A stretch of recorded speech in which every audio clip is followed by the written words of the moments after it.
La question maintenant, c'est de savoir qu'est-ce qu'on veut pour la France. Est-ce que vous voulez continuer en fait à marcher dans des rues où en fait les femmes vont pouvoir s'habiller comme elles veulent, ou est-ce que vous voulez que ça finisse comme en Iran en 1979 en fait, où le pouvoir en fait il a été renversé par justement un groupe entre des socialistes et en fait une minorité religieuse, parce qu'il n'y a pas besoin d'une majorité religieuse en fait pour obtenir le pouvoir. Il suffit qu'il y ait quelques personnes qui soient bien organisées et qui en fait préparent ce qui s'est passé justement en Iran à cette période pour qu'en fait il y a un changement de régime. Donc maintenant, soit on se laisse faire, on disparaît. Moi, j'ai pas envie de disparaître personnellement. Soit en fait, on se bat. Et à un moment, je vous rappelle que parmi les personnes qui sont ici présentes, il y avait des gens, c'est des anciens musulmans. Moi-même, je suis un ex-musulman.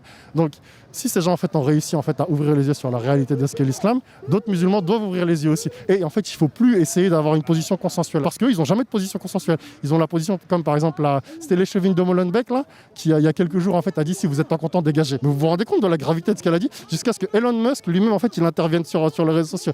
Donc on est à un moment où c'est eux qui ont provoqué en fait la confrontation, donc ils vont récolter les fruits de ce qu'ils ont semé. C'est aussi simple que ça.